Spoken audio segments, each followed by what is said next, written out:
menginginkanmu segenap hatiku Tuhan, lebih dari semua yang ku miliki. Sungguh berharga Kau Tuhan, nafasku semua milik-Mu, tak dapat ku jauh dari-Mu. Kaulah cintaku, kebanggaanku, kemuliaanku, Yesus.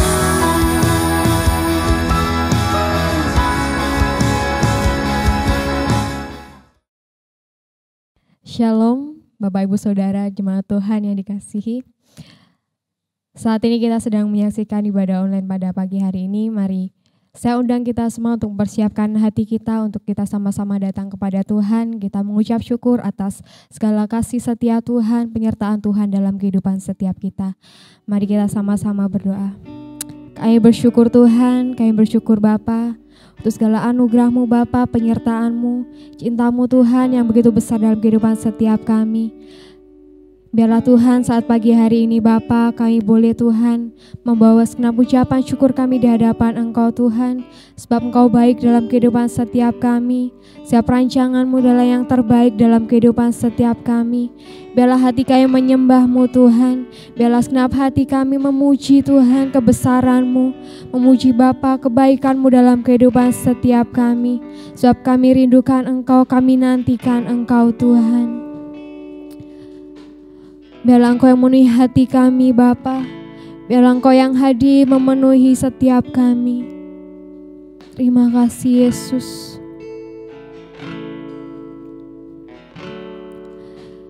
Biarlah hanya Engkau Yesus.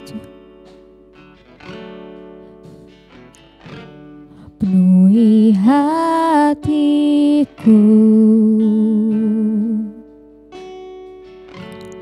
dengan hadir-Mu,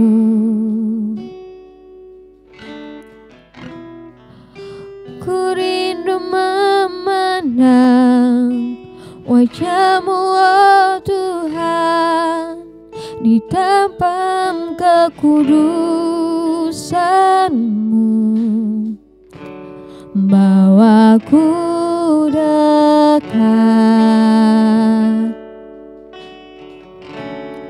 dalam hati-Mu.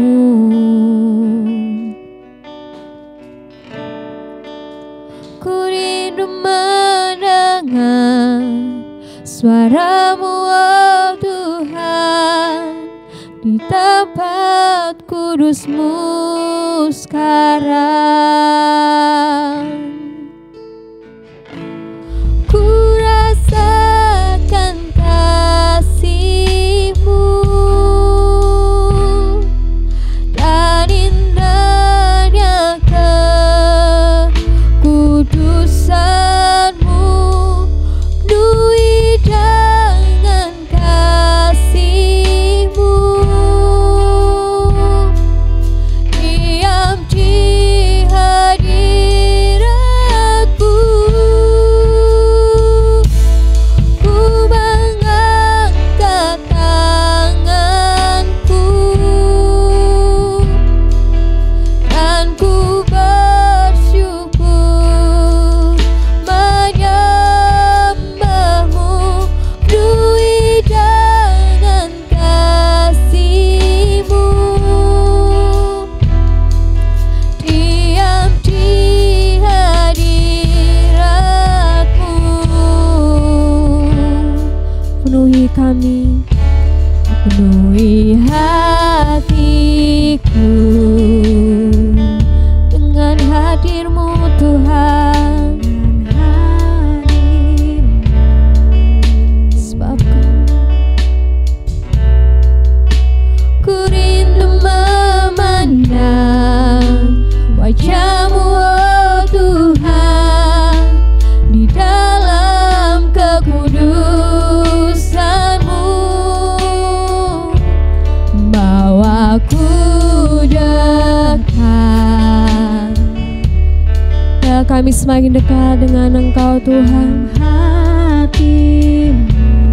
Sebab kami rindu Tuhan, ku rindu mendengar suara-Mu oh Tuhan, di tempat kudus-Mu sekarang kami rasakan, ku rasakan kasih-Mu dan indahnya Teguh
Engkau terlalu indah Tuhan.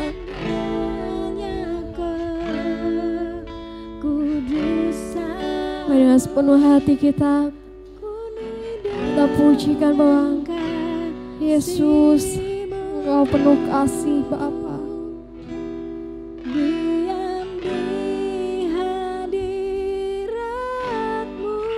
Kami angkat tangan kami, mengangkat tanganku, sebab kami berserah Tuhan di hadapan-Mu. dan ku Bersyukur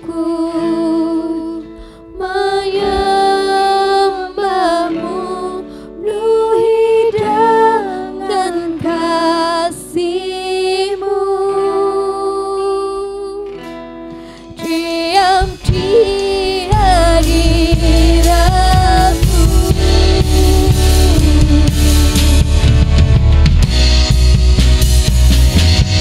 ku rasakan kasih-Mu, ya indahnya kekudusan-Mu, penuhi dengan kasih-Mu. Mau diam di hadirat-Mu, ku mengangkat tanganku, dan ku bersyukur menyembah-Mu, penuhi dengan kasih-Mu.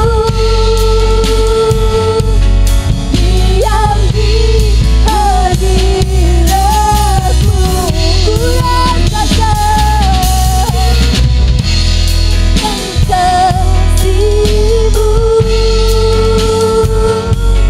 dan indahnya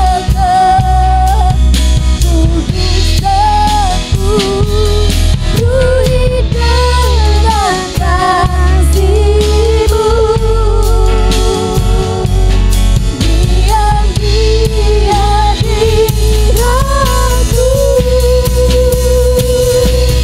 ku mengangkat tanganku, dan ku bersyukur menyembah-Mu, penuhi dengan kasih-Mu.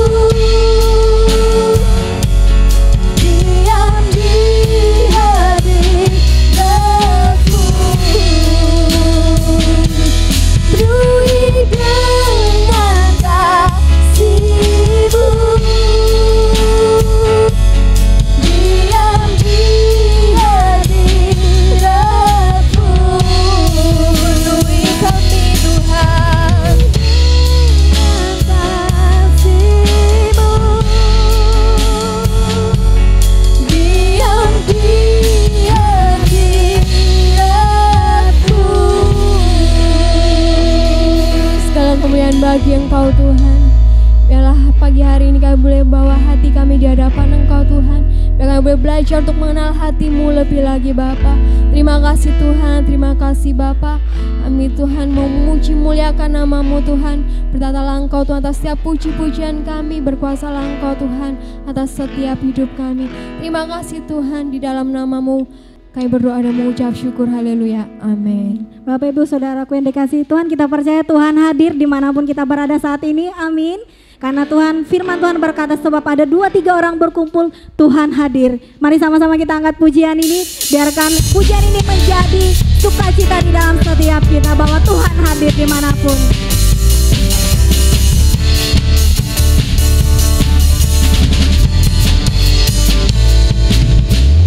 masih hadirat-Nya dengan hati bersyukur, masuk gerbang-Nya dengan pujian. Bermazmurlah bagi Dia, nyanyikan nyanyian baru, bersukacita sekarang menyembah Dia. Masuk hadirat-Nya dengan gerbangnya dengan pujian. Bermazmurlah bagi Dia, nyanyikan nyanyian baru. Bersuka cita sekarang, tinggikan Dia. Mari sama-sama kita katakan. Saat hati bersyukur dan jiwa pun bersuka, hadirat Allah nyata dalam pujian. Saat kami menyembah dan tangan pun terangkat, Tuhan hadir dalam pujian umat-Nya. Amin.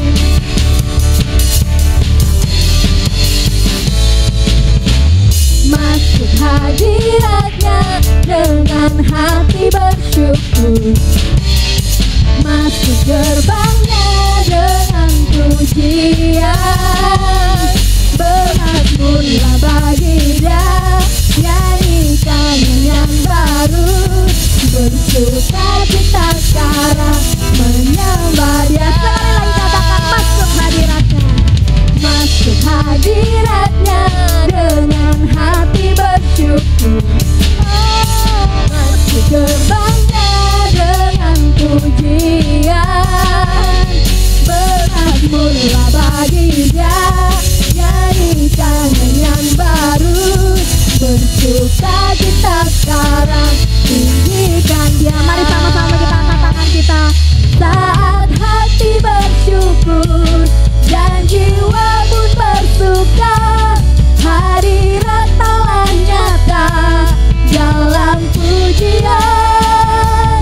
Saat hati menyembah dan tangan pun terangkat, Tuhan hadir dalam pujian umat-Nya. Sekali lagi dengan hati bersyukur. Saat hati bersyukur dan jiwa pun bersuka, hadirat Allah nyata dalam pujian. Saat hati menyembah dan tangan pun terangkat, Tuhan hadir dalam pujian umat-Nya. Amin. Tuhan hadir, Tuhan hadir dalam pujian umat-Nya. Tuhan hadir dalam pujian umat-Nya. Amin. Kita percaya Tuhan sungguh hadir di tengah-tengah setiap kita. Mari sebelum kita mendengarkan firman Tuhan, kita persiapkan hati kita yang terbaik. Sekali lagi kita mau datang, kita mau siapkan hati kita, hati yang mau untuk mendengarkan kebenaran firman Tuhan, hati yang selalu rindu, selalu haus akan Tuhan, akan kasih Tuhan. Mari sama-sama kita siapkan hati kita, Bapak Ibu Saudaraku. Terima kasih Tuhan untuk kehidupan ini yang Kau percayakan kepada setiap kami. Biarkan di sepanjang hidup kami boleh mempersembahkan yang terbaik, kami boleh memberikan yang terbaik hanya kepadamu Tuhan. Terima kasih Tuhan, Engkau sungguh baik di dalam setiap kami.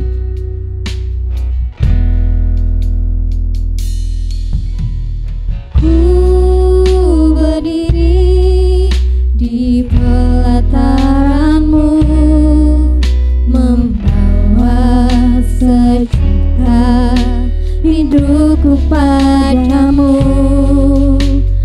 Ku berlari ke tahta-Mu, tersungkur tak tahan lihat kemuliaan-Mu.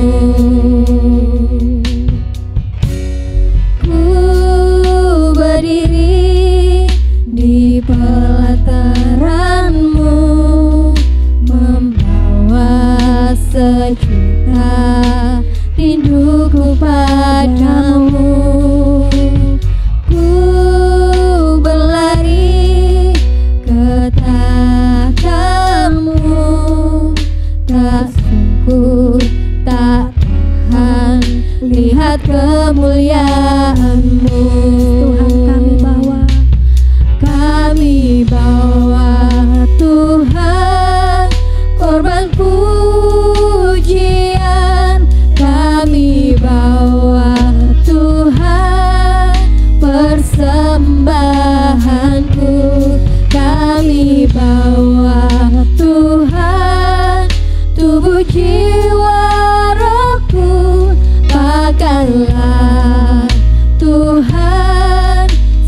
sesuai rencanamu.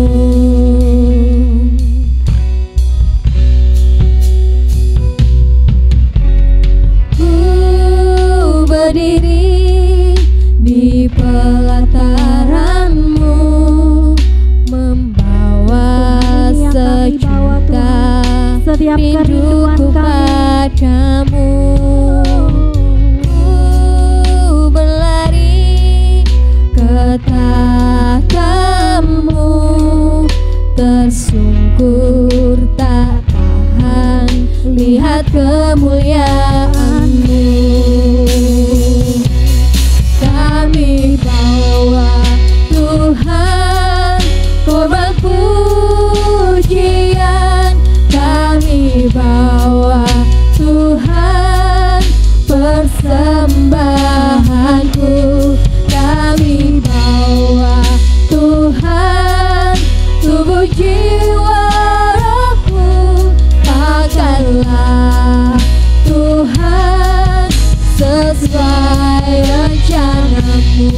Kami bawa Tuhan, kami bawa Tuhan korban pujian, kami bawa Tuhan persembahanku, kami bawa Tuhan tubuh jiwa rohku, pakailah kami rindu kami dipakai seturut rencana-Mu.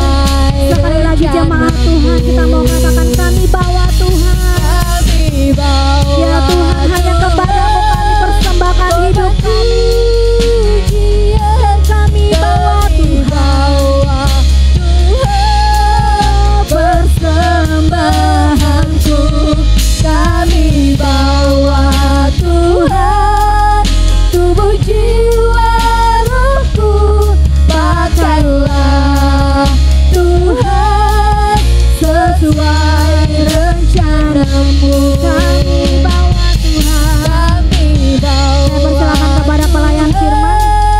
korban pujian, kami bawa Tuhan persembahanku, kami bawa Tuhan tubuh jiwa rohku, pakailah Tuhan sesuai rencanamu. Kami bawa Tuhan, Kami bawa Tuhan korban pujian, kami bawa Tuhan persembahanku, kami bawa Tuhan tubuh jiwa rohku, pakailah Tuhan sesuai rencanamu,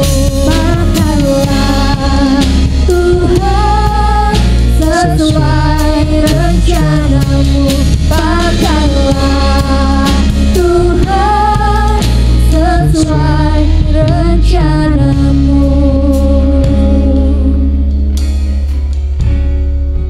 Tuhan, Engkau Maha Tahu dan sempurna Tuhan. Hari ini, pagi hari ini kami rindu bersekutu bersama-sama Tuhan. Sucikan, kuduskan hati kami semua, supaya kami layak mendengarkan suara-Mu lewat kebenaran firman Tuhan yang akan dibagikan. Sucikan telinga kami, sucikan hati kami Tuhan, supaya kami dapat mengambil bagian di dalam roti yang telah Kau berikan kepada kami. Di dalam nama Tuhan Yesus Kristus, kami berdoa dan mengucap syukur. Haleluya. Amin. Shalom. Mari kita buka kebenaran firman Tuhan buat sidang jemaat yang ada di tempat masing-masing di dalam Yohanes 6. Yesus memberi makan 5.000 orang. Saya bacakan, sesudah itu Yesus berangkat ke seberang danau Galilea, yaitu danau Tiberias. Orang yang banyak berbondong-bondong mengikut dia karena mereka melihat mujizat penyembuhan yang diadakannya terhadap orang sakit. Dan Yesus datang ke gunung, duduk di situ dengan murid-muridnya. Dan Paskah, hari orang Yahudi, sudah dekat. Ketika Yesus memandang sekelilingnya dan melihat bahwa orang banyak berbondong-bondong kepadanya, berkatalah ia kepada Filipus, "Di manakah kita akan membeli roti supaya mereka ini dapat makan?" 6. Hal itu dikatakannya untuk mencobai dia, sebab ia sendiri tahu apa yang hendak dilakukannya. Jawab Filipus kepadanya, "Roti seharga 200 dinar tidak akan cukup untuk mereka ini, sekalipun masing-masing mendapat sepotong kecil saja." Seorang dari murid-muridnya, yaitu Andreas, saudara Simon Petrus, berkata kepadanya, "Di sini ada seorang anak yang mempunyai 5 roti jelai dan 2 ikan. Tetapi apakah artinya untuk orang sebanyak ini?" Kata Yesus, "Seluruh orang-orang itu duduk. Adapun di tempat itu banyak rumput, maka duduklah orang-orang itu, kira-kira 5.000 laki-laki banyaknya."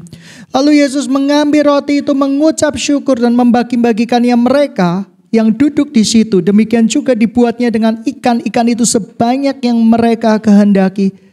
Dan setelah kenyang, ia berkata kepada muridnya, "Kumpulkan potongan-potongan yang lebih supaya tidak ada yang terbuang." Dan mereka mengumpulkannya dan mengisi 12 bakul penuh dengan potongan-potongan dari kelima roti jelai yang lebih setelah orang makan. Ketika orang melihat mujizat yang diadakannya, mereka berkata, "Dia ini adalah benar-benar nabi yang akan datang ke dalam dunia." Karena Yesus tahu bahwa mereka hendak datang dan hendak membawa dia dengan paksa untuk menjadikan dia raja, ia menyingkir pula ke gunung seorang diri. Ketika kita membaca sebuah nats firman Tuhan, kita harus tahu siapa yang menjadi pokok pemberitaan di dalam Yohanes 6. Yohanes 6 yang menjadi pokok pemberitaan adalah senternya adalah Tuhan Yesus. Senternya bukan 5 roti dan 2 ikan. Ketika kita membaca satu nats, seringkali kita tergoda mencuplik ayat-ayat firman Tuhan untuk menguntungkan diri kita sendiri. Tapi sebenarnya apa yang Tuhan ingin ajarkan di dalam Yohanes 6? Yohanes 6 mengajarkan kepada kita semua bahwa Tuhan Yesus adalah pemelihara hidup kita. Engkau tidak perlu takut, engkau tidak perlu khawatir, sebab Tuhan tahu menyediakan yang terbaik buat kita tepat pada saatnya. 5 roti dan 2 ikan berbicara cukup. 5 roti dan 2 ikan berbicara kebutuhan kita. Jangan khawatir. Walaupun engkau sedang mengalami masa-masa sukar, jangan khawatir. Tuhanlah pemelihara kita. Tuhanlah pencukup kebutuhan kita. Karena ketika dia melihat ada kebutuhan di dalam hidup kita, asalkan kita bukan pemalas, asalkan kita juga orang yang bekerja keras, maka Tuhan akan memelihara hidup kita. Walaupun kita tidak bekerja keras pun, Tuhan bisa kirimkan orang untuk memelihara kita walaupun itu tidak benar. Sidang jemaat yang dikasihi Tuhan, burung pipit dipelihara Tuhan, bunga bakung di lembah dipelihara Tuhan, terlebih diri kita. Kita ini dipelihara Tuhan secara sempurna. Tetapi Tuhan juga mau mengajarkan kepada kita lewat peristiwa 5.000 orang, sebenarnya bukan 5.000 orang, yang dicatat cuma laki-laki. Kalau kita hitung ada perempuan, ada anak-anak yang mungkin sekitar 15 sampai 20.000 lah. Itu sesuatu yang spektakuler, sesuatu yang luar biasa. Dan ada ayat kuncinya, saya percaya Tuhan Yesus mengizinkan peristiwa ini dicatat karena ia sedang mau mengajarkan sesuatu buat kita semua. Ayat kuncinya di Yohanes 6 ayat 6. Hal itu dikatakannya untuk mencoba dia, sebab dia sendiri tahu apa yang hendak dilakukannya. Filipus berkata, ini uangnya gak cukup Tuhan. Ini uangnya nggak cukup Tuhan. Sama sekali tidak cukup Tuhan. Mana ada roti 200 dinar bisa dibagikan kepada 5.000 sampai 20.000 orang itu. Lalu Tuhan Yesus mengajarkan kepada kita apa? Di situ ada seorang dari murid-muridnya yaitu Andreas, saudara Simon Petrus berkata kepadanya, di sini ada seorang anak yang mempunyai roti, 5 roti jelai dan 2 ikan, tetapi apakah artinya itu untuk seorang banyak ini? Kita harus belajar peduli. Seringkali kita bertanya, Tuhan, aku ini punya uang berapa sih Tuhan sehingga kita bisa menjadi berkat buat sekeliling. Tidak ada artinya Tuhan uangku itu. Uangku ini cuma 100.000, 200.000. Bagaimana aku bisa menjadi berkat buat sekeliling? Nah, ketika Tuhan mengajarkan kepada kita, Tuhan bisa memakai apapun yang ada di dalam hidup kita untuk menjadi berkat bagi banyak orang. Sekali lagi untuk menjadi berkat bagi banyak orang. Senter pemberitaan firman Tuhan adalah Kristus. Kristus mau mengajarkan kita untuk memiliki kepedulian terhadap sesama, kepedulian terhadap keluarga kita, kepedulian terhadap sekeliling kita. Ayat ini tidak dimaksudkan untuk memperkaya diri sendiri bahwa aku punya 100.000, 200.000, Tuhan tolong gandakan menjadi 2 miliar. Tidak seperti itu. Ayat ini berbicara tentang bahwa Tuhan bisa memakai apapun yang menurut kita tidak mungkin bisa dipakai Tuhan. Pekerjaan sekecil apapun di rumah Tuhan begitu berharga, begitu bernilai dan bisa memberkati begitu banyak orang. Banyak orang berkata, apa fungsinya pelayanan sapu menyapu? Apa fungsinya pelayanan-pelayanan yang tidak terlihat? Aku lebih rindu pelayanan di mimbar. Aku akan lebih mempesona. Aku akan lebih cepat naik daun. Dan penggemarku akan semakin banyak. Apa fungsinya pelayanan-pelayanan kecil itu? Seringkali tubuh manusia tergoda untuk sesuatu yang instan, sesuatu yang wah-wah. Tapi percayalah, pelayanan kecil apapun, jikalau itu berasal dari kemampuanmu, Tuhan bisa berkati, Tuhan bisa kembangkan. Bukan untuk kemuliaanmu, tetapi untuk kemuliaan nama Tuhan. Banyak orang yang tidak sabar dengan pelayanan-pelayanan yang ada. Mereka menganggap pelayanan-pelayanan yang ada itu tidak ada yang lihat, tidak ada yang dengar. Keberhasilan seorang hamba Tuhan ketika menyampaikan kebenaran firman Tuhan bukan ketika pulang dari gereja. Ada beberapa orang jemaat menyalami hamba Tuhan dan berkata, Bapak khotbahmu dahsyat sekali, penuh api Roh Kudus, tidak seperti itu. Tetapi ketika jemaat itu pulang dan mereka menjadi pelaku-pelaku firman Tuhan, itulah khotbah yang berhasil. Banyak khotbah hanya menyentuh sisi emosi, tidak bisa menyentuh sisi untuk mengubah orang yang mendengarkan khotbah itu. Sebab Kristus Yesus semata yang bisa melakukannya. Sidang jemaat yang dikasihi Tuhan, setia itu tidak mudah. Para murid Yesus setia mengikut Yesus. Mereka percaya bahwa Yesus adalah Mesaya, Yesus adalah Mesias. Mereka mengikut Dia. Tetapi di dalam mengikut Kristus kadang ada juga orang yang ragu dengan Dia. Ada orang yang ragu. Iman itu perlu bertumbuh sejalan dengan pengenalan akan firman Tuhan. Pertama-tama muridnya sudah lama loh lihat Yesus. Sudah lama ikut Yesus. Masih curiga. Masih bertanya kepada Tuhan Yesus. Tuhan, aku ini gak punya talenta apa-apa.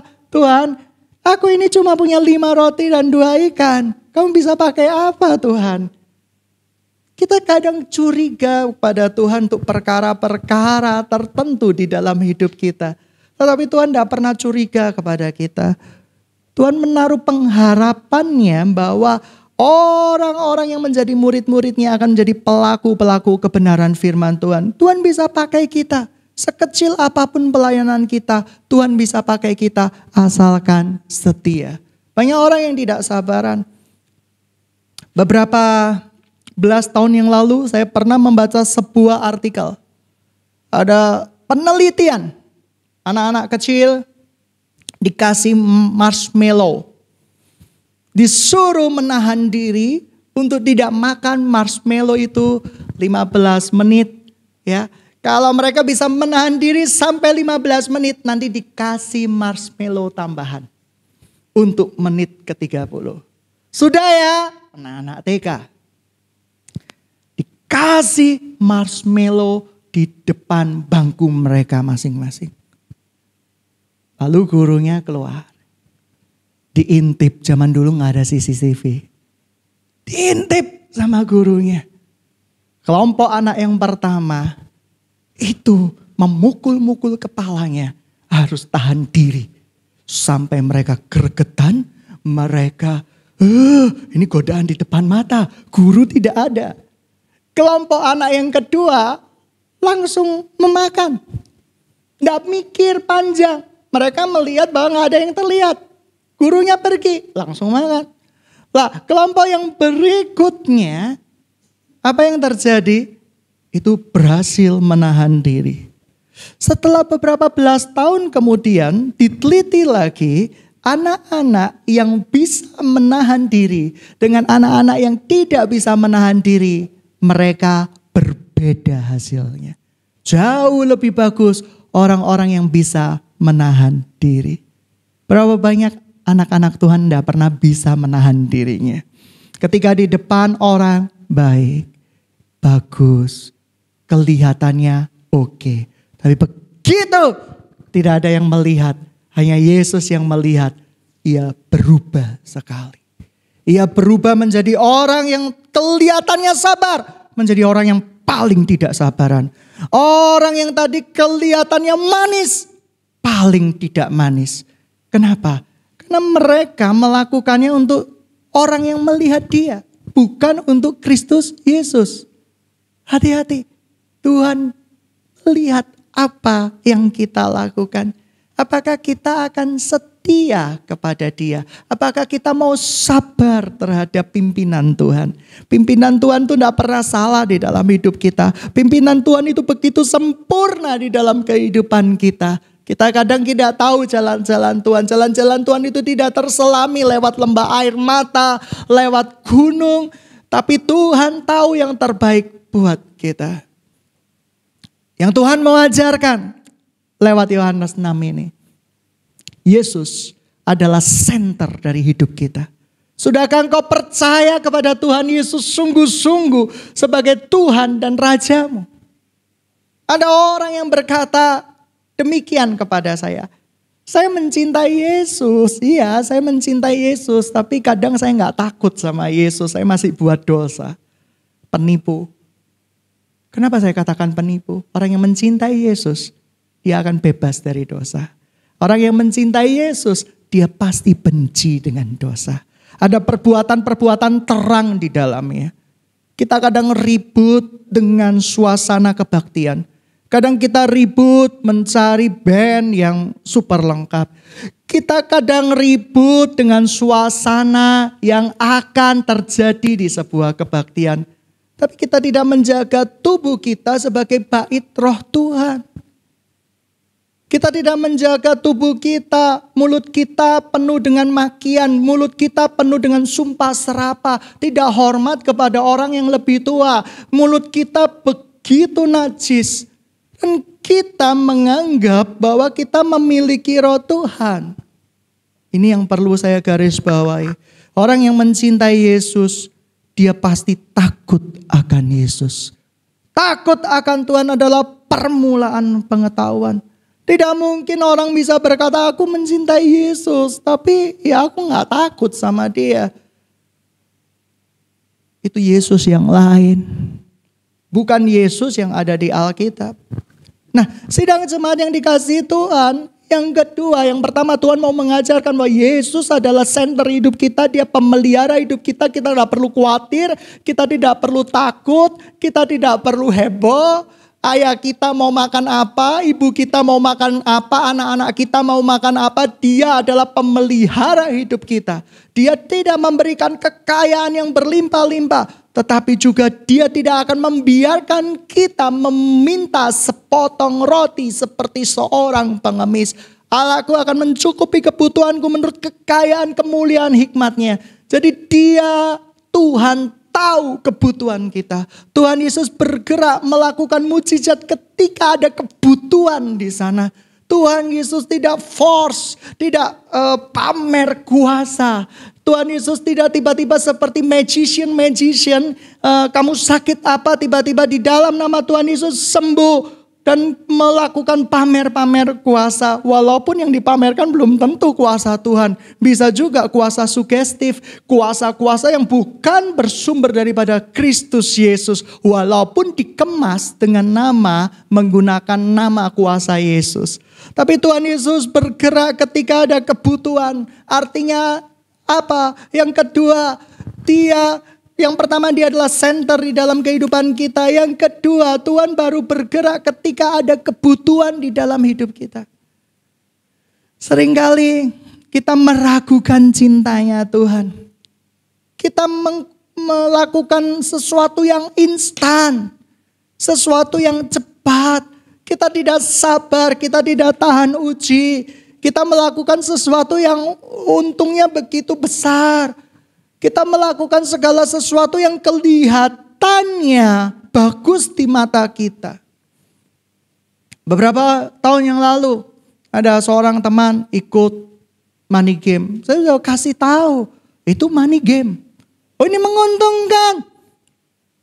Aku bisa dapat mobil, aku bisa dapat ini, aku bisa dapat itu. Ini menguntungkan sekali. Tapi dia nggak percaya bahwa itu tidak baik.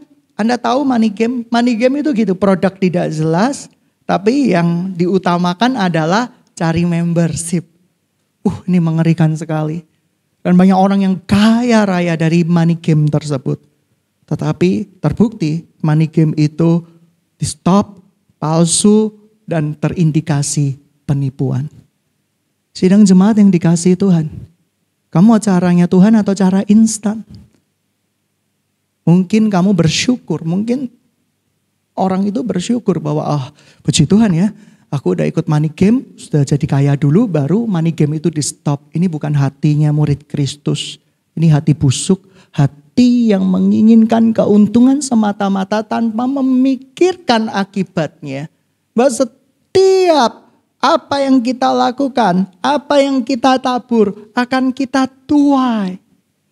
Kita berpikir bahwa Yesus sudah menyelamatkan dan menebus dosa-dosa kita.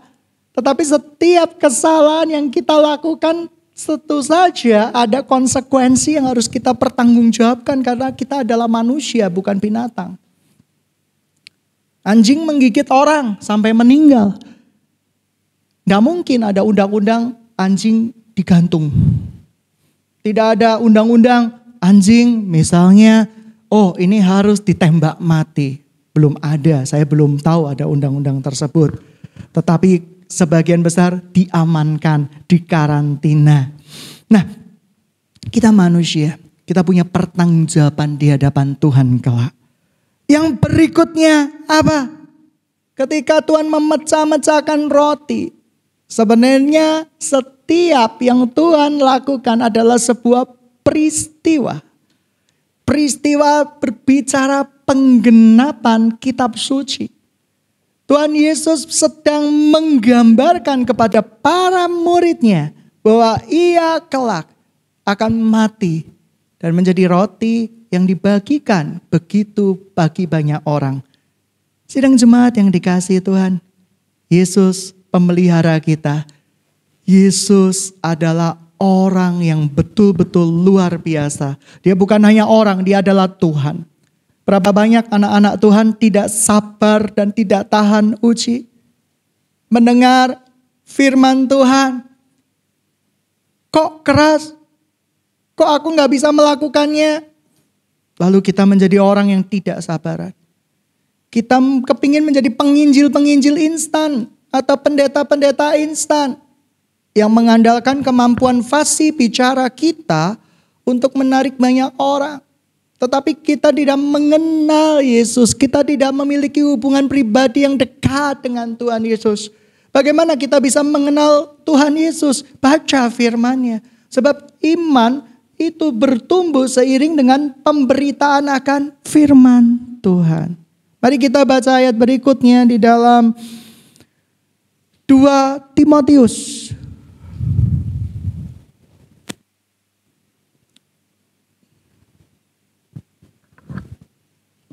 2 Timotius.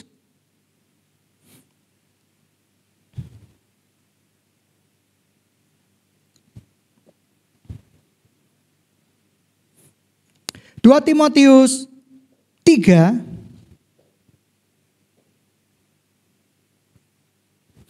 2 Timotius 3 ayat yang pertama saya bacakan. Ketahuilah pada hari-hari terakhir akan datang masa yang sukar. Manusia akan mencintai dirinya sendiri dan menjadi hamba uang. Mereka akan membual, menyombongkan diri. Mereka akan menjadi pemfitnah. Mereka akan menjadi berontak terhadap orang tua. Tidak tahu berterima kasih. Tidak memperdulikan agama. Tidak tahu mengasihi. Tidak mau berdamai. Suka menjelekkan orang. Tidak dapat mengekang diri. Garang, tidak suka yang baik, suka berkhianat, tidak berpikir panjang, berlagak tahu, lebih menuruti hawa nafsu daripada menuruti Allah. Secara lahiriah mereka menjalankan ibadah mereka, tetapi pada hakikatnya mereka memungkiri kekuatannya.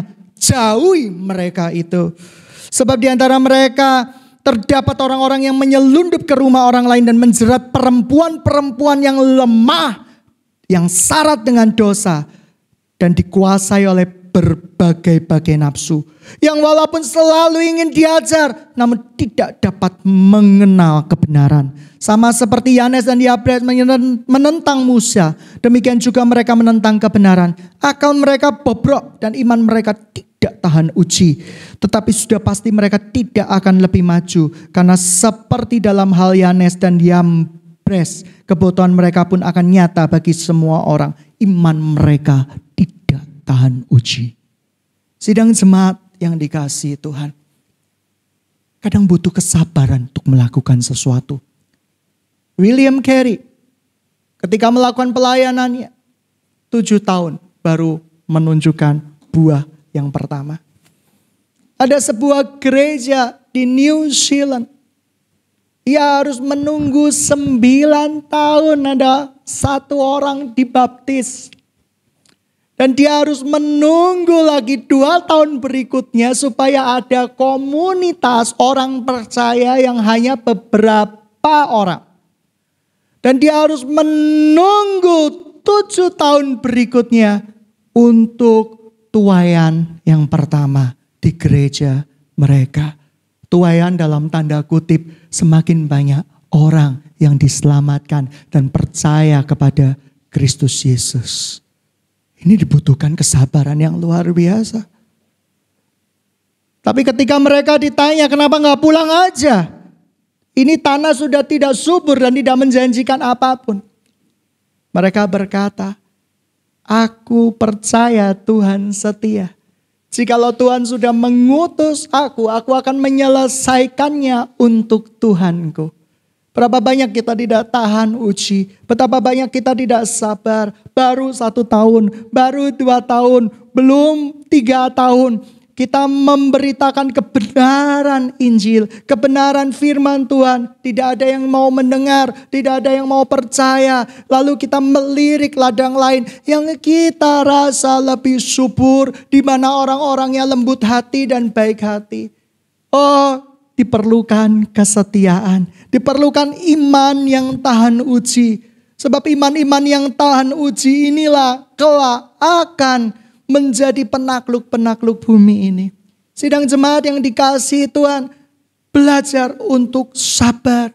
Sabar itu tidak mudah. Sabar itu susah sekali. Ketika ada orang yang menyakiti kita, rasanya ingin mati, ingin berontak, ingin balas balik. Tapi sabar. Sebab kita tahu siapa yang memimpin hidup kita. hidup saya tidak dipimpin oleh api amarah. Hidup saya tidak dipimpin oleh api yang lain. Berapa banyak orang yang kita dengan tulus hati membantu dia. Tetapi mereka berburuk sangka dengan kita. Mereka bikin status yang aneh-aneh. Mereka bikin status ini dan itu. Dan menggunakan nama Tuhan lagi. Kadang kita gak sabaran dengan orang-orang seperti itu. Dasar engkau, ya, keturunan ular beludak. Firman Tuhan berkata kalau ada masalah datang 4 mata. Jangan cerita sini, cerita situ. Ceritanya salah lagi. Kadang marah. Oh, kepingin langsung rasanya screen capture. Ini bisa masuk undang-undang ITE nih. Pencemaran nama baik. Sabar. Kita tahu siapa yang memimpin hidup kita. Kita tahu siapa yang memimpin hidup kita. Kristus yang memimpin hidup kita. Hidup kita tidak dipimpin oleh emosi. Hidup kita tidak dipimpin oleh marah. Bukankah hidup kita bukannya kita lagi. Melainkan Kristus yang ada di dalam hidup kita. Oleh karena itu jangan pernah kita berdoa kepada Tuhan. Setia sampai akhir.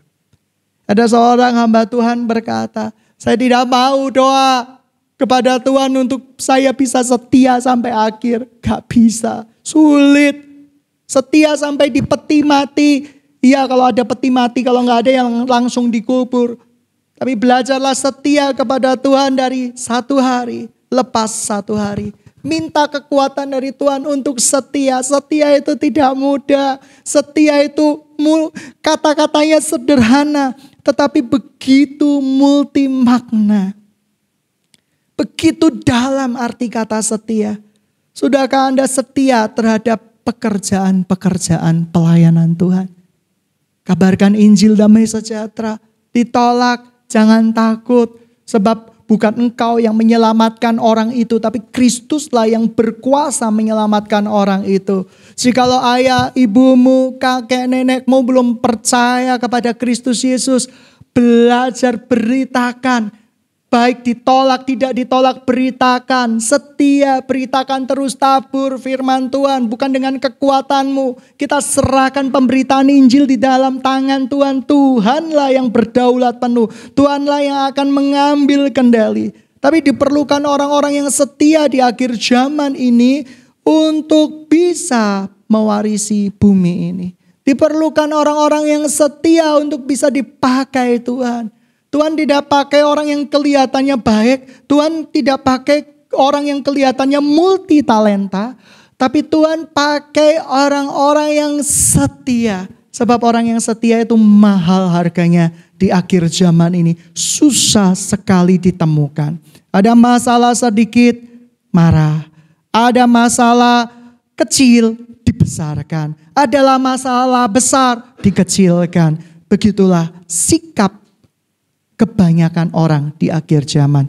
Kita jangan menjadi manusia pada akhir zaman. Tapi kita menjadi manusia pemenang di akhir zaman. Sidang jemaat yang dikasihi Tuhan.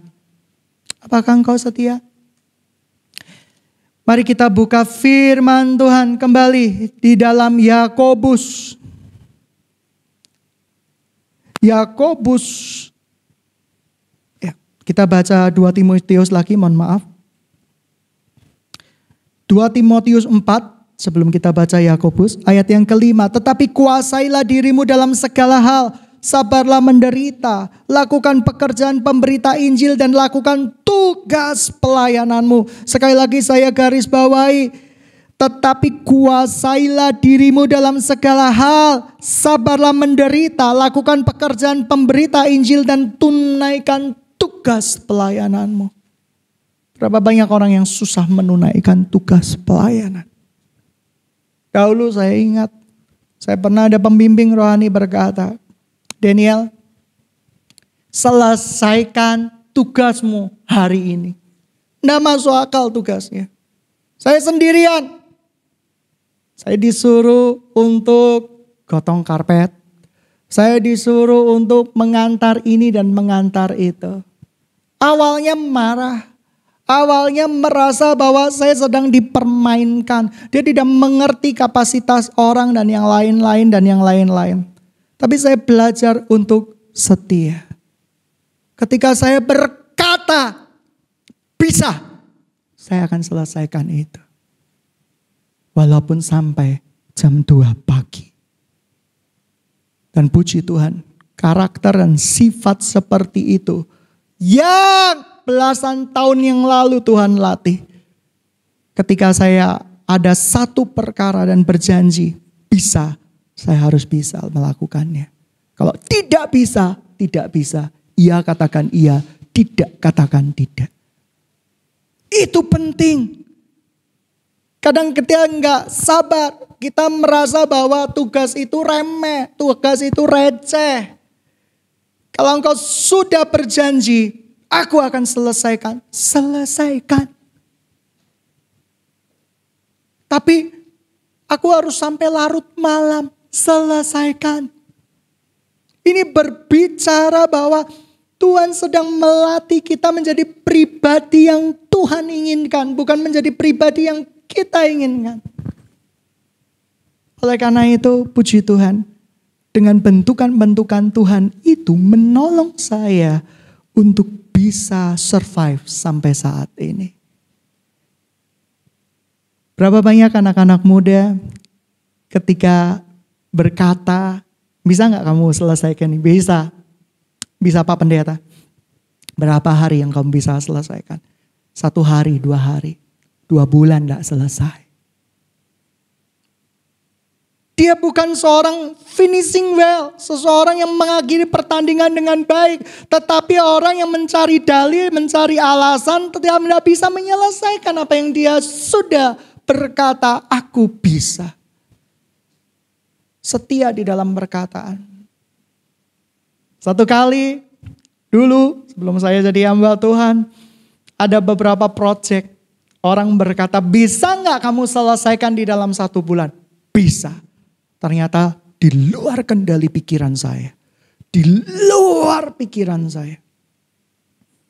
Proyek itu lebih lama dari yang saya pikirkan. Bisa lebih cepat. Tapi saya harus menjual sesuatu. Artinya ini proyek rugi. Tapi Tuhan mengajarkan saya untuk menyelesaikan apa yang sudah saya janjikan. Saya panggil orang lain, saya suruh kerjakan orang lain, saya jual milik saya yang waktu itu cukup berharga yaitu handphone. Saya jual untuk menepati apa yang saya sudah janjikan kepada orang tersebut. Saya merasa 1 tim cukup, ternyata tidak butuh. Ini butuh banyak tim. Saya jual. Kau tahu itu berharga di mata Tuhan. Saya tidak sadar. Saya merasa itu, ya udah itu tanggung jawab saya. Tetapi kebiasaan yang seperti itu berdampak baik. Sidang jemaat yang dikasihi Tuhan, Tuhan masih melatih hidup saya. Hidup saya ini jauh dari sempurna. Telinga kadang masih setengah merah. Tensinya masih tinggi ketika mendengar berita buruk. Tapi cepat mereda. Kalau dulu tensinya tinggi, semakin tinggi. Dan akhirnya tidak terkendali. Tapi ketika sekarang tensinya tinggi, tapi cepat doa. Tuhan, aku ini saksi-saksimu. Gak boleh marah. Cepat menguasai diri. Ketika saya berkata-kata dengan orang itu menjengkelkan sekali. Betul-betul sudah sangat menjengkelkan. Dengan menggunakan emosional, nada-nada yang sangat-sangat tinggi. Saya terpancing. Loh, kok pakai nada-nada tinggi? Tapi gak berapa lama Tuhan menguasai hati saya. Di dalam dirimu ada siapa? Ada kamu atau ada Kristus? Oh, ada Kristus. Tuhan, kuasai diriku. Aku tidak berkuasa atas diriku. Lembut kembali. Tidak jadi merah lagi. Tapi saya masih jauh dari sempurna. Suatu saat saya kepingin rindu seperti para rasul. Seperti murid-murid Tuhan Yesus yang lainnya. Ketika mereka dianiaya, ditimpakan sesuatu yang jahat. Mau dirajam batu. Tapi murid-murid Tuhan Yesus bisa berkata, Tuhan ampuni mereka. Sebab mereka tidak tahu apa yang mereka lakukan. Oh, itu diperlukan latihan. Kau tahu Petrus, murid Tuhan yang kelihatannya kekar. Memang kekar. Kelihatannya tinggi, mungkin tinggi. Ketika Tuhan Yesus berkata kepada Petrus seperti ini, Petrus, kamu akan sangkali aku nanti. Petrus berkata, hello, aku akan sangkali engkau Tuhan. Nggak mungkin Tuhan. Kau mengenal hatiku. Kau tahu hatiku. Aku tidak mungkin menyangkali engkau Tuhan. Aku tidak mungkin menyangkali engkau. Tapi Tuhan berkata, sesungguhnya sebelum ayam berkokok 3 kali, engkau akan menyangkal aku. Dan betul, Petrus menyangkal Tuhan Yesus. Bukan menyangkal Tuhan Yesus saja, tapi dia mengutuki Tuhan Yesus. Sidang jemaat yang dikasihi Tuhan, mudah berkata-kata ketika sesuatu itu belum terjadi di dalam hidup kita. Oleh karena itu kita berdoa kepada Tuhan untuk meminta iman supaya setia. Engkau tahu kenapa Petrus disebut pertama kali ketika Tuhan menjumpai murid-muridnya pada waktu bangkit. Dia bilang, panggillah Petrus. Dia sebut nama Petrus di sana. Kadang kalau kita sudah mengkhianati Yesus dengan dosa-dosa kita, kita merasa Yesus tidak mencintai kita lagi loh. Kita merasa sudah kurang ajar, kita sudah menjadi orang yang bejat, kita sudah menjadi orang yang tidak benar di hadapan Tuhan dan Tuhan tidak layak deket-deket sama kita. Kita ini sudah terlalu bobrok, kita ini sudah terlalu najis. Tapi Tuhan mengasihi Petrus. Tuhan berkata bahwa Petrus, apakah engkau mengasihi aku? Kali ini Petrus tidak bereaksi apa-apa. Kesombongannya sudah dihancurkan sama Tuhan. Keangkuhannya sudah dihancurkan sama Tuhan. Dia diam aja. Tuhan, kamu tahu aku. Inilah hatiku, kurang lebih seperti itulah terjemahan bebasnya. Tuhan Yesus berkata lagi, Simon. Lihat, Tuhan Yesus tidak menyebut Petrus dengan kata Petrus, tapi menggunakan kata Simon. Awal, nama awal dia. Apakah engkau mengasihi aku? Petrus berkata, ya Tuhan, kau tahu hatiku. Dan 3 kali Tuhan Yesus berkata itu sama Petrus. Petrus berkata, Tuhan, kau tahu hatiku. Tapi dengan nada yang berbeda. Tidak dengan nada tinggi lagi. Tidak dengan nada angku lagi. Tapi Tuhan berkata bahwa gembalakan domba-dombaku Petrus. Gembalakan domba-dombaku. Tuhan bisa pakai kok. Orang yang tadinya menyangkali Yesus, memfitnah Tuhan Yesus, bahkan mungkin mengutuki Tuhan Yesus untuk dipakai dengan cara yang luar biasa. Petrus dipakai Tuhan dengan luar biasa. Sidang jemaat yang dikasihi Tuhan, jika engkau di rumah masing-masing, kau merasa seringkali menyangkali Yesus lewat usaha-usahamu, menyangkali Tuhan Yesus lewat perbuatan-perbuatanmu, menyangkali Tuhan Yesus, engkau menjadi orang yang begitu tidak baik, ada pengharapan. Tuhan bisa pakai Petrus. Tuhan bisa pakai kita. Tuhan bisa pakai siapapun. Tapi hari ini datang sama Tuhan. Letakkan semua kesombongan kita di hadapan Tuhan. Kita berkata, aku tidak mampu tanpamu. Aku tidak bisa tanpamu. Aku tidak bisa tanpa Yesus ada di dalam diriku. Aku tidak bisa. Karena kekuatan manusia adalah kesia-siaan belaka. Aku mau ketika Tuhan Yesus datang di dalam hidupku, mengubah hidupku, ajari aku untuk setia kepadamu Tuhan. Setia itu tidak mudah. Kamu bisa berkata setia terhadap pekerjaan Tuhan dan pelayanan Tuhan ketika kamu masih 5 tahun melayani, setia. Tapi saya rindu setia di ladang yang Tuhan sudah tempatkan buat saya sampai saya dipanggil Tuhan. Oleh karena itu saya rindu disebut hambaku yang setia. Di proses Tuhan itu tidak mudah. Mudah tersinggung, mudah baper. Oh saya banget itu.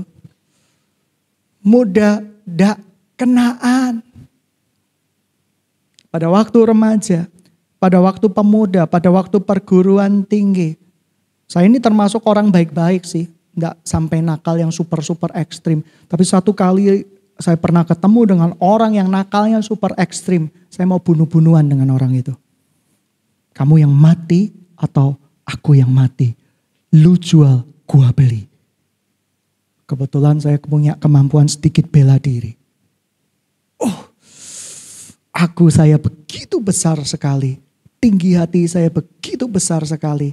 Tapi Tuhan tundukkan di dalam sebuah peristiwa. Tuhan berkata tanpa aku kamu bukan siapa-siapa. Dan setelah itu Tuhan proses lebih lanjut, Tuhan proses lebih lanjut, Tuhan proses lebih lanjut. Dan sampai sekarang prosesnya belum selesai. Mungkin sampai kematian saya prosesnya baru selesai. Tapi saya bersyukur dengan proses-proses Tuhan. Tuhan tidak jahat sama kita. Seringkali dulu di awal pelayanan, saya disuruh meminta maaf sama orang yang saya tidak salah. Bayangin kamu. Saya yang tinggi hati suruh meminta maaf. Tidak bisa. Tidak mau. Tapi sekarang mudah. Ketika Tuhan berkata, Daniel kunjungi orang di rumah sakit. Saya kunjungi. Saya nggak pakai 1000 alat kata Tuhan. Dia sudah menyakiti hatiku Tuhan. Hatiku ini rapuh dan lemah. Oh enggak bisa. Saya enggak bisa berkata seperti itu. Saya berkata, iya Tuhan aku mau Tuhan. Belasan tahun yang lalu. Malu aku Tuhan. Maluku di mana Tuhan? Maluku di sebuah pulau. Tuhan, aku minta ampun Tuhan, aku sungguh-sungguh harga diriku di mana Tuhan? Harga diriku di mana? Ayo cari di mana ayo. Tapi ketika sekarang saya belajar mau. Awalnya masih tensi tinggi. Lu jual, gua beli. Tapi sebatas pikiran. Kalau dulu diucapkan. Lu jual, gua beli. Kalau sekarang dapat berita orangnya jengkelin, orangnya suka berbicara tidak baik. Sudah naik nih, sudah lampu kuning ini, hati-hati, hati-hati, hati-hati. Tapi saya bawa dalam doa, hijau kembali panas dalam saya, hilang, mereda dengan larutan dari sorga yaitu firman Tuhan. Ya kan?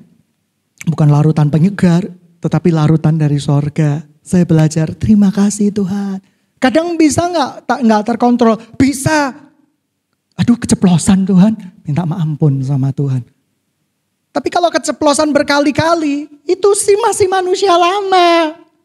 Maksud saya kadang kita bisa keceplosan. Kamu kok kayak gitu sih?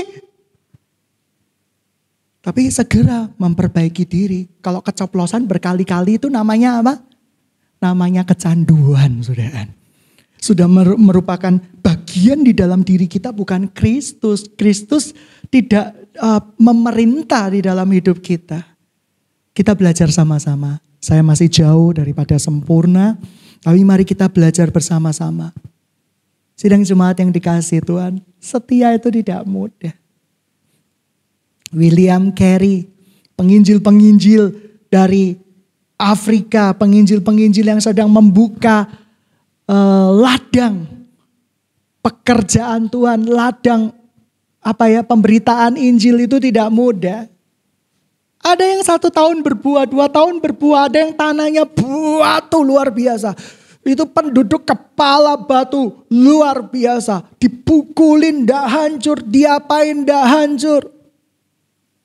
Tapi sebesar-besarnya batu, kalau dikasih air terus menerus, batu itu akan lembut. Air itu berbicara kasih Yesus. Saya ini kepala batu loh. Tanya ibu saya dulu betapa kerasnya saya. Sekeras titanium. Ya kan, dipukul dengan rotan. Pantat saya yang sakit, bukan rotannya yang sakit. Dipukul dengan segala macam apa yang sakit. Saya orang yang keras, tapi Tuhan ubah hidup saya. Amin, amin. Kenapa kok saya berkata saya orang keras? Karena waktu itu saya ndablek dan orang tua saya menghukum saya dengan kasih dengan rotan. Ya kan? Kenapa orang tua saya menghukum saya dengan rotan? Karena mereka merasa saya benda keras, tidak bisa kesakitan. Ya kan? Oleh karena itu saya orang keras. Gitu ya, seperti itu. Nah, sidang jemaat yang dikasihi Tuhan, dimanapun engkau berada hari ini, mari kita sadari poin yang pertama, bahwa Tuhan Yesus memberi makan 5.000 orang laki-laki. Poin pertamanya adalah Tuhan Yesus center hidup kita. Doakan, kamu boleh doa apapun Tuhan. Aku gak bisa makan besok Tuhan, aku udah gak kerja lagi, berdoa. Doa gak dilarang kok, yang jawabkan Tuhan. Yang kedua doa, Tuhan, usiaku sudah berapa? Pakai corona lagi, gak bisa pendekatan lagi. Udah di Tuhan, masa depan suram dah. Angkat gua segera Tuhan. Angkat gua saudara. Doa gak dilarang. Tapi keputusan di tangan Tuhan. Ojo ngeyel. Ya, jangan ngeyel. Doa gak apa-apa. Tapi setiap doa pasti Tuhan tampung. Makanya sekarang ketika ada jemaat sunat mengeluh, jangan berkata, ya saya kerjakan, tidak boleh, saya tampung. Nah, kita tampung dulu. Kenapa? Belum tentu bisa kita lakukan itu. Karena permintaannya banyak-banyak. Pak, doain Pak. Doain dong Pak. Supaya suami saya menceraikan saya. Loh, itu kan tidak benar doanya. Doa harus sesuai dengan firman Tuhan.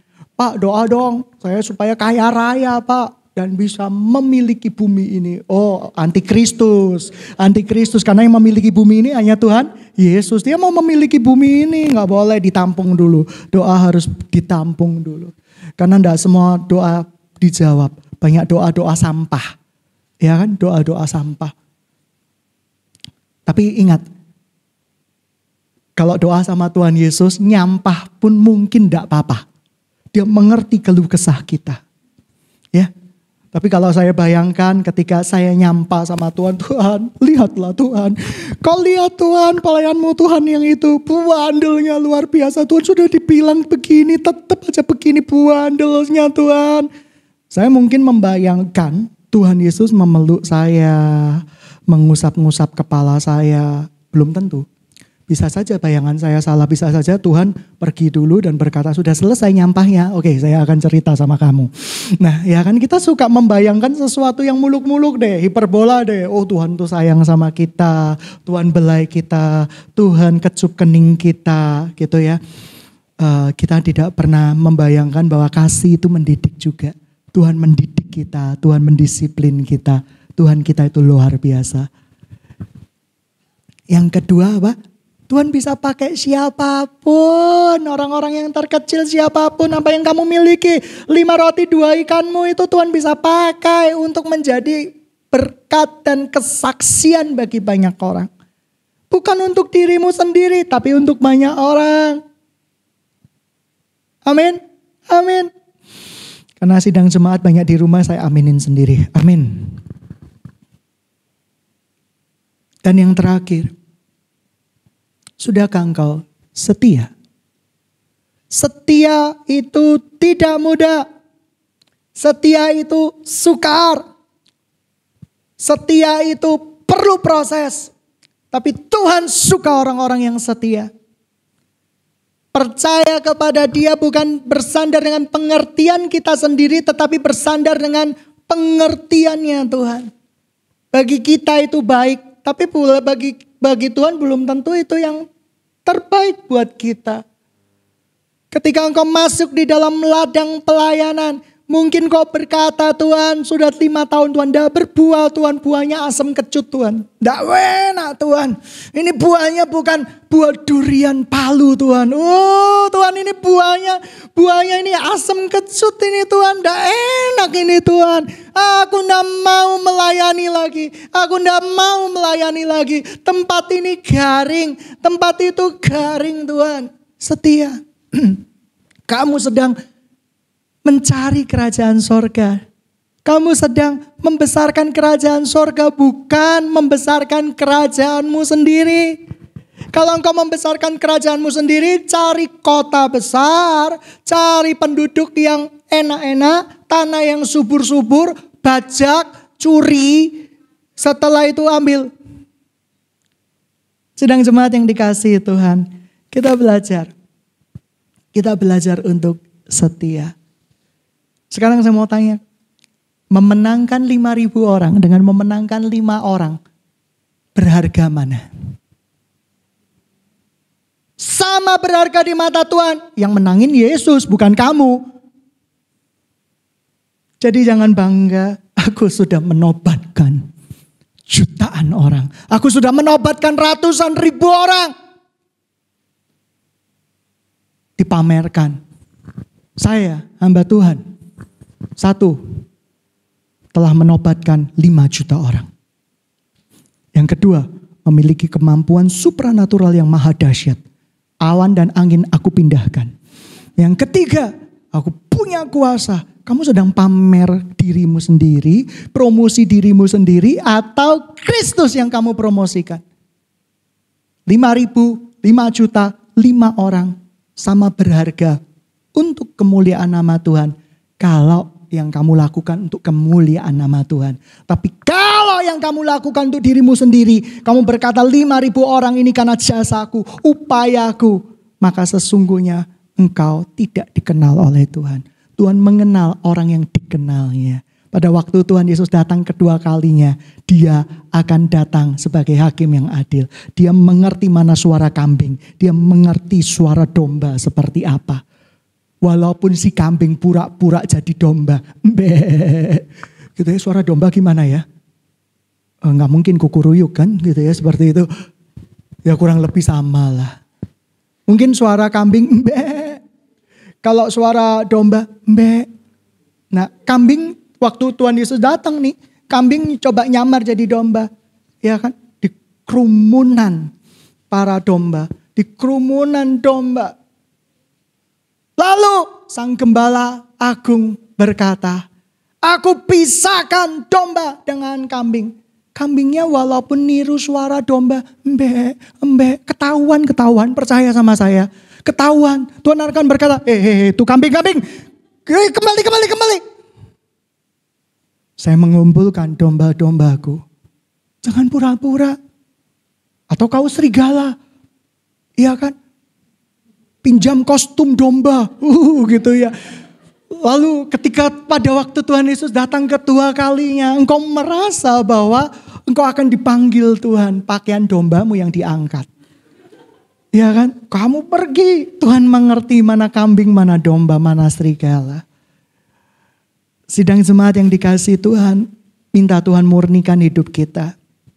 Keberhasilan sebuah khotbah bukan karena khotbah itu maha dahsyat, maha luar biasa dengan sound yang menggelegar, dengan musik yang mengharu biru, yang membuat orang menangis. Tetapi keberhasilan sebuah khotbah yaitu ketika Yesus ditinggikan. Yang kedua, kita menjadi pelaku-pelaku firman Tuhan. Amin. Amin. Mari kita tundukkan kepala. Worship leader bisa bantu saya.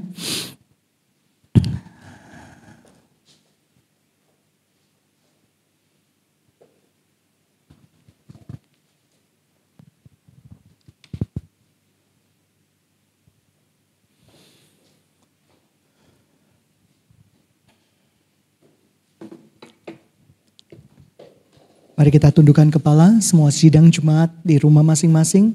Kita tundukkan kepala, kita akan ada perjamuan suci. Sebelumnya kita mau menyanyikan pujian ini. Ku daki jalan mulia, tetap doa, ku inilah ke tempat tinggi dan teguh. Tuhan mantapkan langkahku. Sekali lagi, ku daki jalan mulia. Ku daki jalan mulia, tetap doaku inilah ke tempat tinggi teguh. Tuhan mantapkan langkahku. Ya Tuhan, angkat diriku. Angkat diriku lebih dekat kepadamu di tempat tinggi dan teguh. Tuhan mantapkan langkahku. Kudaki jalan mulia. Kudaki jalan mulia, Tetap doaku inilah ke tempat tinggi dan teguh. Tuhan mantapkan langkahku. Ya Tuhan, angkat diriku lebih dekat kepadamu di tempat tinggi dan teguh. Tuhan mantapkan langkahku. Sidang jemaat yang dikasihi Tuhan, di tempat masing-masing, di kota masing-masing, percaya kepada Tuhan. Tuhan mengerti kebutuhan kita. Tuhan memelihara kebutuhan kita. Jangan takut. Burung pipit di udara dipelihara Tuhan. Bunga bakung di lembah dipelihara Tuhan. Terlebih engkau, dirimu yang dikasihi oleh Tuhan. Oleh karena itu jangan meletakkan dasar kepercayaanmu terhadap hal yang sia-sia. Mari datang sama Tuhan. Tuhan mengerti kebutuhanmu. Tuhan Yesus mengerti semuanya. Biarlah hari ini engkau yang letih, lesu, berbeban berat, memiliki begitu banyak kesesakan, memiliki begitu banyak permasalahan, datang sama Tuhan. Minta Tuhan tanggalkan semua beban dan dosa yang begitu merintangi kita. Yang kedua, serahkan. Tuhan akan bertindak. Tuhan akan bertindak. Sidang jemaat yang dikasihi Tuhan, mungkin kau juga berkata, aku ini gak punya harta yang berarti, aku cuma punya barang-barang kecil. Tuhan bisa pakai barang-barang kecil untuk mendemonstrasikan kuasanya. Tuhan bisa pakai 5 roti dan 2 ikan untuk mendemonstrasikan kuasanya. Ini loh aku Tuhan, aku Raja, aku berkuasa penuh atas kehidupanmu, aku berdaulat penuh atas kehidupanmu. Bahkan Tuhan bisa pakai untuk memberkati 5.000 orang laki-laki. Sidang jemaat yang dikasihi Tuhan, jangan minder. Jangan berkata aku tidak punya apa-apa, aku tidak punya apa-apa yang berharga.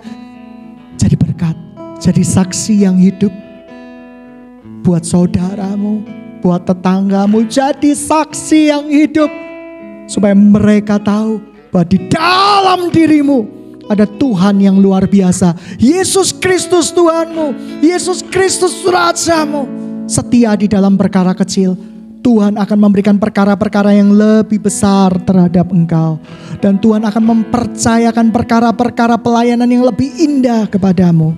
Sidang jemaat yang dikasihi Tuhan, mari kita juga berdoa untuk memiliki roh yang setia di hadapan Tuhan. Setia untuk mengakhiri pertandingan dengan baik. Setia di dalam pekerjaan-pekerjaan yang kecil. Sebab orang yang setia adalah orang yang dilihat Tuhan pada waktu kedatangan Tuhan kedua kalinya. Dia melihat hambaku yang baik dan setia. Hambaku yang setia. Hambaku yang aku bisa percaya kepadanya.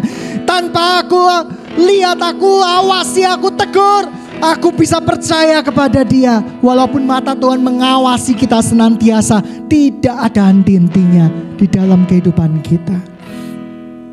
Mari kita mengangkat roti di tangan kita, sidang jemaat yang dikasihi Tuhan di rumah masing-masing.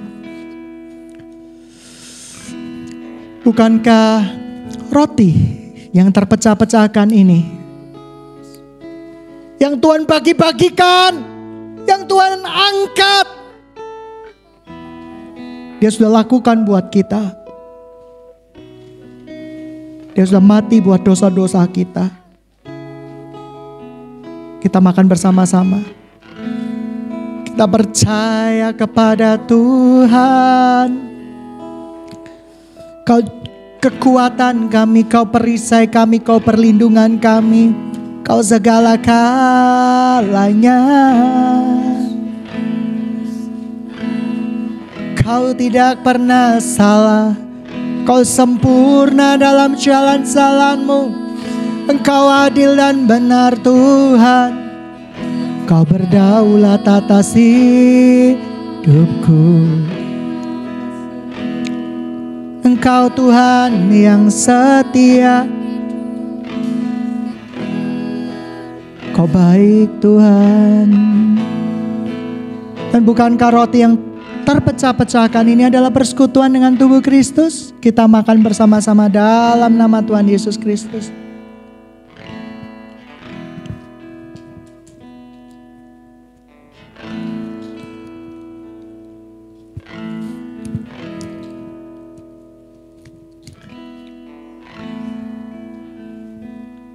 Lalu kita mengangkat anggur di tangan kita masing-masing.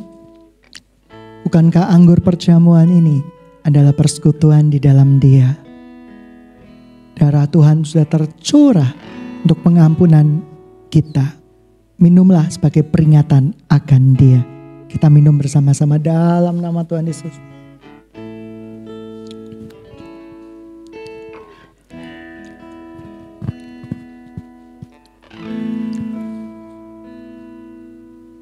Engkau baik Tuhan. Engkau baik, Engkau baik. Engkau baik, Engkau setia. Kau segalanya. Engkau baik Tuhan, Kau setia. Besar perbuatan-Mu. Engkau menuntun hidup kami. Kami percaya Kau dahsyat, Kau tidak bercacat bercela. Yesus Kau mampu, Yesus Kau sanggup, Yesus Kau ajaib dalam perbuatan-Mu. Kasih-Mu kekal sampai selama-lamanya.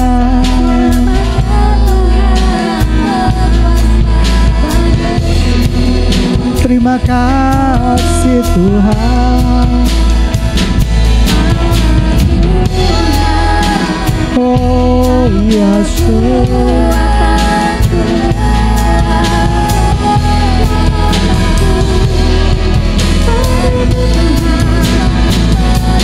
Engkau percaya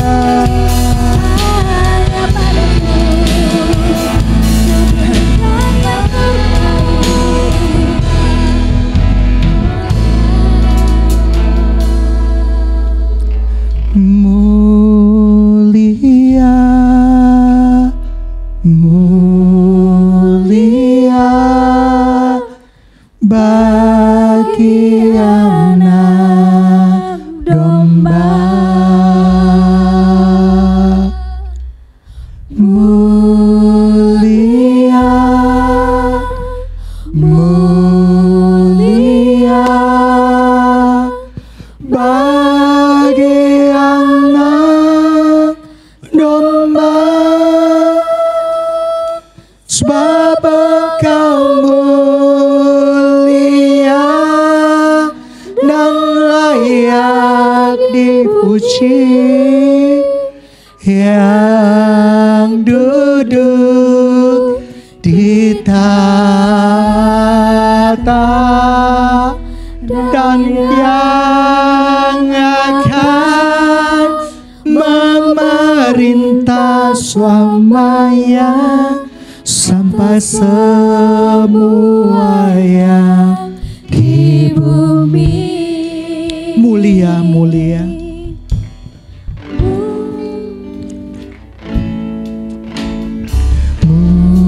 Mulia,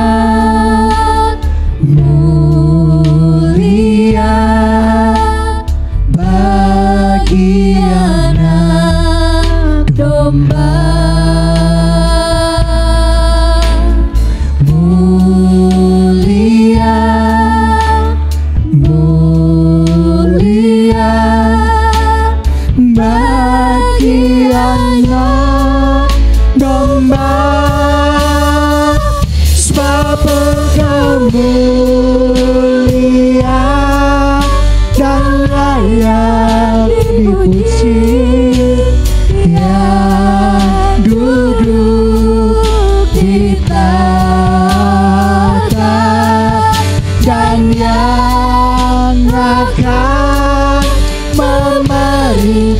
selamanya atas semua yang di bumi. Katakan sebab Engkau mulia, mulia dan layak dipuji, yang duduk di tahta dan yang akan memerintah selamanya atas semua yang di bumi. Engkau mulia dan layak dipuji, Dia duduk di tahta dan yang akan Memerintah selamanya atas semua yang di bumi. Tuhan, hidup kami sudah menjadi milik-Mu. Kemana saja yang Engkau perintahkan kami pergi, kami akan pergi Tuhan. Sebab hidup kami bukan berbicara cerita kami Tuhan. Hidup kami berbicara cerita-Mu di dalam hidup kami. Hidup kami bukannya kami lagi, tapi Kristus yang hidup di dalam hidup kami. Tuhan, hidup yang fana ini untuk mengerjakan kemuliaan yang kekal, yang gak pernah terbayangkan, yang akan kami terima kelak. Kami mau Tuhan, Kau perintahkan kami pergi kemanapun Tuhan. Kami belajar percaya Tuhan, dan ajar kami untuk percaya Tuhan. Janji-Mu ya dan amin. Penyertaan-Mu buat kami semua ya dan amin Tuhan. Kami percaya itu Tuhan. Engkau tidak pernah bersalah di dalam keputusan-keputusan-Mu. Kau adil dan benar Tuhan di dalam keputusan-keputusan-Mu. Terima kasih Tuhan.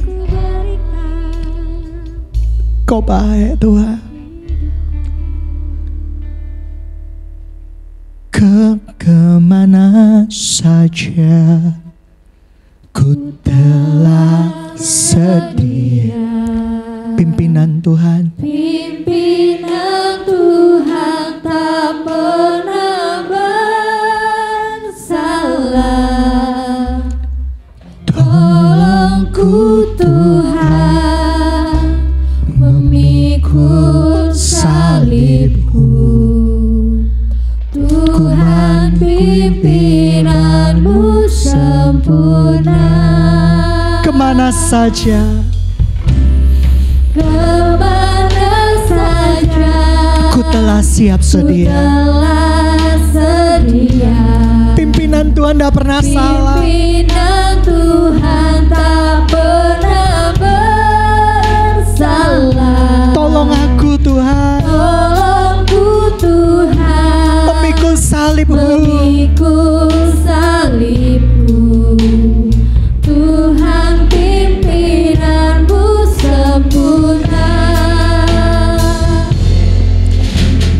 Dalam kota besar atau dalam rimba, jiwa sama berharga di matamu.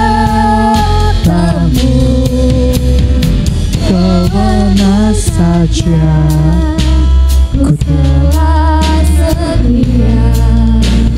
ku mau cinta yang dicintaimu. Tuhan, kemanapun kami pergi, kami mau Tuhan jikalau Kau yang ada di depan kami. Kami melangkah dengan kepastian iman kami, pengharapan kami di dalam Kristus Yesus tidak akan mengecewakan. Tuhan, biarkan kami lepas hari Tuhan semakin menjadi pribadi-Mu Tuhan, menjadi pribadi yang Kau sempurnakan. Ampuni Tuhan, mungkin kami seringkali marah, seringkali kami sakit hati, seringkali kami telinga tidak baik Tuhan, telinga suka mendengarkan hal-hal yang tidak baik. Ampuni kami Tuhan, sebab amarah tidak akan mengerjakan apapun yang baik di dalam kehidupan kami. Hari ini kami mendengar kebenaran firman-Mu Tuhan. Kami percaya Tuhan, kami mau setia Tuhan. Kami mau berperilaku seperti orang yang Kau pimpin Tuhan. Kami bukan domba liar, tapi adalah domba yang di dalam pimpinanmu yang sempurna Tuhan. Domba yang bergerak di dalam pimpinanmu yang sempurna, mau ditaklukkan oleh kasih Bapa Sorgawi. Terima kasih Tuhan, terima kasih Engkau sempurna Tuhan. Terima kasih Tuhan Yesus. Dan sidang jemaat yang dikasihi Tuhan, di rumah masing-masing mari kita mengangkat kedua tangan kita sebagai lambang penyerahan di hadapan Tuhan.